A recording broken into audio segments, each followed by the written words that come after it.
The 2026 Combine has came and went. We picked out 5 players who we believe performed the best, if not the best, in the whole Combine, especially in their positions. We're going to break it down. We're going to go with our first player, which is Sonny Styles. He's already considered a first-round pick, and with his performance at the Combine, I think his draft stock just did anything but go higher. There's no chance that he shouldn't have maybe like a top 5, top 10 pick. He was very clearly the best linebacker out there. He ranked first in production score, first in athleticism score, and a total score first. His prospect grade is a 6.42, which is considered elite. That's what they're pushing out, that he's an elite pick, and he will become a good starter within 2 years. His 40-yard dash was pretty damn good for a linebacker, sitting at 4.46. His vertical jump was a 43.5.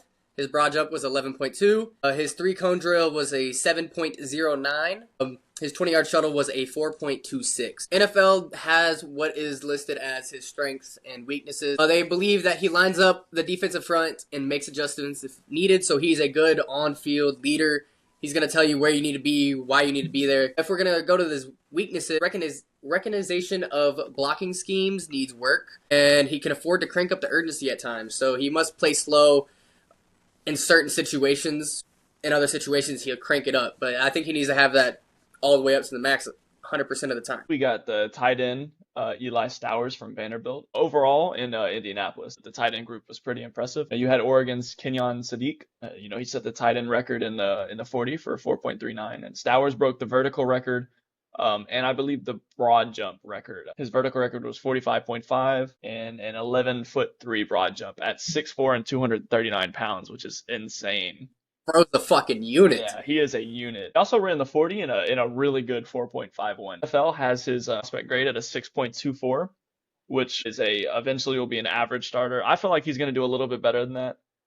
He's got an 86 rating overall, with his production score being an 82, his athleticism score being a 90, which I think is pretty accurate. He didn't do the on the fields, unfortunately. Some of his strengths are his adjust to route redirection and can beat linebackers down the seam. He's displayed good in and out quickness from his breaks versus Texas and in these drills. And he's a hands catcher who excels in bringing in throws from outside his frame. Some of his weaknesses are he coasting a route breaks and drifts instead of making crisp cuts. He's not as elusive as he probably should be for his position. He has a bad habit of letting off the gas and not going at his full speed. So it seems like he's got a little bit of commitment issues on routes, but with a good coach that'll be fixed. And he can be accosted at the top of the route by handsy coverage, so he probably just needs to get in the gym if that's cranked up. We have a running back out of Arkansas, Mike Washington Jr., which he did run a very, very fast 4.33 at the 40-yard dash. He also had a 39-inch vertical jump and a 10'8" broad jump, which is pretty good for a 6'1" running back. He's quick. If you watch his film, he's fast. He can get through a hole, and he can also still, when you're at the 1-2 yard line, he could still push that ball into the end zone. The Next Gen Stats does have his production score at a 55. His athleticism score, though, shoots all the way up to a 92, which is first among all running backs in 2026 at the Combine. And his total score is a 71, which is 8. His prospect grade is a 6.24, and it says he'll eventually be a starter. They have him as a good draft pick. I believe he'll be a sneaky second rounder, honestly. He did play at 3 different colleges, but he showed improvement every time he went. Every time he went to a different college, he showed improvement. And his strengths, he has agile feet, loose hips, so it allows for smooth change of direction, and that can help you a lot in the NFL. He has bursts to keep the run wide and beating flowing pursuits to the corner, so he can beat you out if he's trying to go for that pylon. He reads blocks and moves fluidly through the lane development inside, so he's kind of a Le'Veon Bell-esque type of running back. He sits, he's patient, and he wants to hit a hole when he sees it. Ooh, I'd love a new Le'Veon Bell. His weaknesses is he needs to gather steps getting into downhill cuts and outside zone schemes. He can be a step slow to see the opening and trigger downhill, so he's being too patient, kind of. He needs to become more willful and aggressive between the tackles. So he needs to be able to hit the gaps in between your center and your offensive tackle. Accept the gap that you have. Don't try to look for something more. We got the edge rusher Malachi Lawrence from UFC. Ohio State's Arvell Reese and Texas Tech's David Bailey were the only 2 top prospects in the edge rusher group to run faster than Lawrence. And both will likely be top 5 picks. So, where does that put Lawrence? He's got to be up there with them. At least somewhere close. Yeah. He recorded a 4.52 second in the 40 to go along with a 40-inch vert and a 10'10" broad jump, both second best among the edges. And at 6'4" and 253 pounds, we got another unit putting up insane physical stats.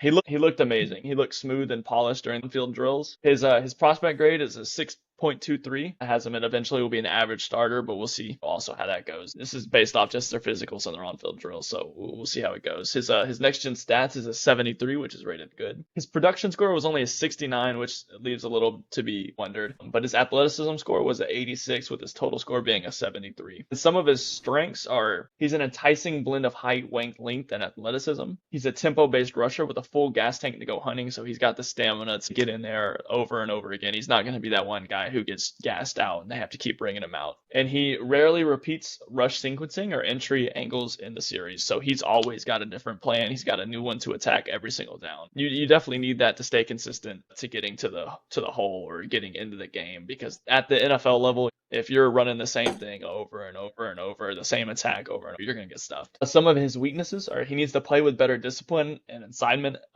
integrity. So he thinks he's more like a freelancer. He doesn't stick to the game plan. He just goes and attacks on his own. He's an inconsistent edge setter despite his physical attributes. That speaks for itself. And saw limited test at the tackle position on his schedule. So they want to see more from him. He didn't really get to show everything he feels like he can do, maybe. Last but not least, definitely not least, we have edge rusher Dave Bailey from Texas Tech. He's made the case to be the number 2 overall pick. He really has. His 40 time was a 4.5, sitting at 6'4", 251 pounds.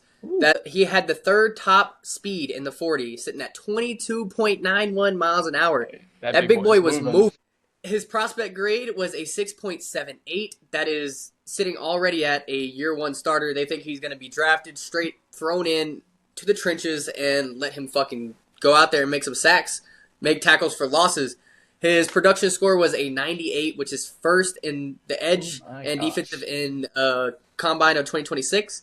His athleticism score is an 80, and his total score was an 86, which was, again, first for his position. The strengths was he possesses rare short area twitch and reactive agility. So he's really quick to move in a very short radius. He makes a lot of plays behind the line of scrimmage, so he's a tackle for loss machine, which is something that you look for in a edge rusher. He has an explosive takeoff and leaves the tackle little margin for error out of his stance. So he can beat you right off the jump real quick and fast, and if you can't correct it, he's going to bulldoze your ass. His finesse approach against the run due to his lack of size and power. So his run, he can't read it as well. He's more of a guy that's going to get you behind the line, and if you get past him, you got past him. He has an average reaction of screens and misdirection. You really want to be alert with that, because if somebody's going to toss a screen, you need to get back there and get him down for a tackle for a loss. And he will need to develop on inside counters to exploit oversets. Truly, all around, I think he's a great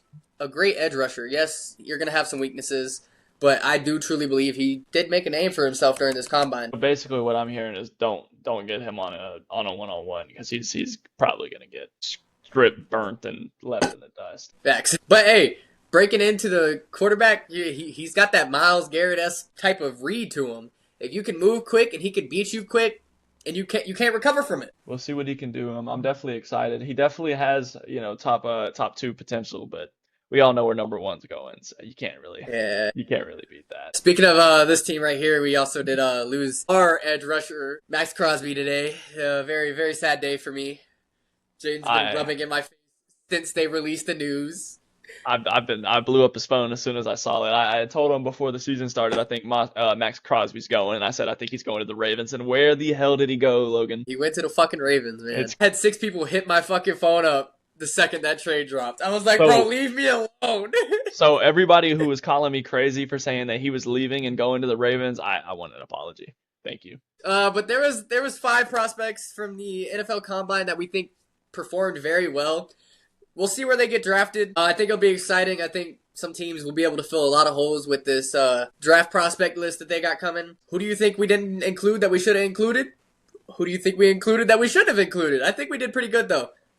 I like our 5 picks, and it's definitely difficult to pick from a draft class that has been one of the fastest in all history. So it's insane. We hope you guys enjoyed, and we'll see you next time.